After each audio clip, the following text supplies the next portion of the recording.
He and Simon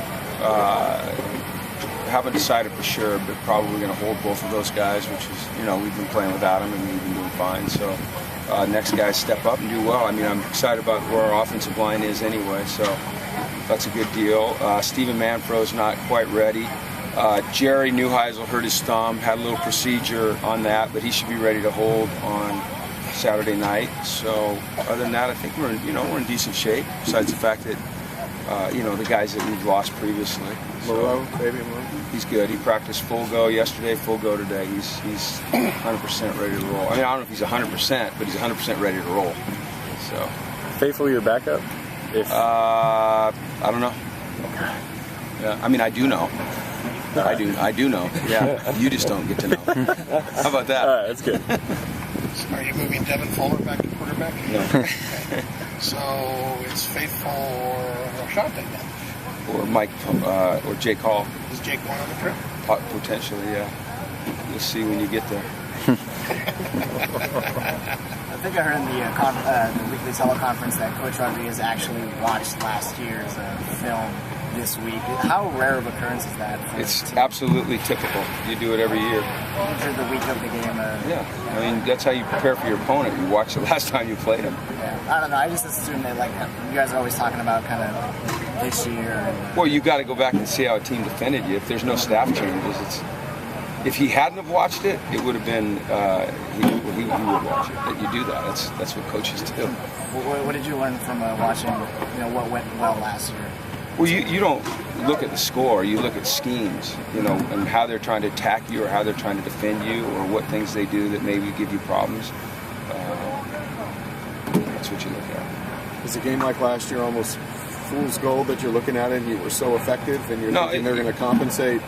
No, it's irrelevant, the score. You don't look at the score. But how well you did against the scheme. Yeah, I mean, you have to look at a game in continuity to decide how you did. We don't look at it like that. We look at technique. We look at maybe alterations in their scheme that they have done versus us that they don't do versus others. We never look at, look, we're up by this score. You're looking at it from a practical matter, from a play-by-play schematic matter. You're never looking at the whole ever. Talk about the growth of the offensive line. Getting those injuries, but they're trying to get the game up. They've done well. They've gotten better every week, and I think they'll continue to get better just the more playing time. When you're talented and you work hard, if you get repetitions, you typically get better, and that's what I see out of those guys. I think that the real positive is that we're building tremendous depth. Not that I like to talk too much about the future, but we're building tremendous depth at that position, which is a position that we need to have depth at, as we all know. The cupboard was pretty bare when we got here. I think Jake was here. X wasn't. And now we're Torian, but it's he hadn't played. So it's we're building a pretty good offensive line here. I think it's going to be fun to watch it in the future. Bruce Feldman named Anthony Barr his #1 scariest player in college football. Does it help to have a guy like that on your defense that guys are looking at him before every play? They want to know where he is at all times. Oh yeah, yeah. Is he scary because he's ugly or scary because he's a good player? It absolutely helps. You love having great players on your team and players that people respect and maybe Bruce Feldman's scared of him, but players aren't afraid of other players. If they were afraid of other players, they wouldn't be playing. You know what I mean? He's just a great player I think everyone respects, and we're lucky to have him. In your experience, is there anything to the revenge factor? Does that ever translate to the field?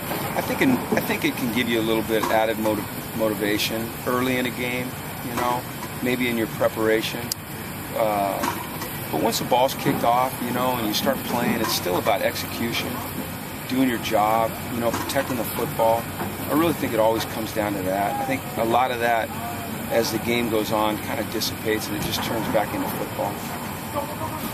It seems like the last few games Ellis has done particularly well. Has he kind of turned a corner, would you say, in his... Well, he's had a good year. I mean, he's gotten better every week. You know, he was doing some good things early. It's interesting when you play that position, and he plays a little bit of nose, you know, but he plays defensive end.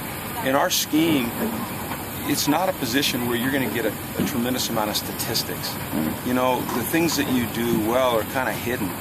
They don't show up on paper. Now, he got a sack last week, but he's just been good all year. And now he seems to even be taking it to a different level, you know, kind of asserting himself a little bit more. And it's great to see. You know, it kind of clicks for everybody at a different time. We knew that Ellis had a lot of talent. He's had to fight through some knee injuries, you know, last year, and really, as you guys know, even through fall camp. So I'm just happy to see him playing the way he is. And even last week, I mean, I wasn't sure early in the week how effective he was going to be or how many snaps we're going to get out of him, but he's fighting through it. It's great. It's good to see. He said he's still trying to shed some weight. He said that? Yeah. Okay, I want to make sure he said it, not me. When you look at him, is there sort of, you can project, you know, how much better he might be once that happens? Well, I don't even know how much he weighs right now. Probably about 330. Is that what did you ask him what he weighed? He said 315. He said I think he said he wants to get to like 290. Let's put him on the scale at the Howard Stern show. You guys ever used to watch the Howard Stern show? Yeah. He wants to get to what? I think he said he wants to get 290. That's an awesome goal. You know, if you could just drop a little bit. It's not necessarily always about weight. It's about body composition. You know, the structure of the weight. Is it fat or is it muscle? And, you know, Ellis Coach Alosi, every other week puts those guys in the bod pod and kind of measures their body composition. And Ellis is always really in the range that he should be in for a man his size. I think he's just big boned.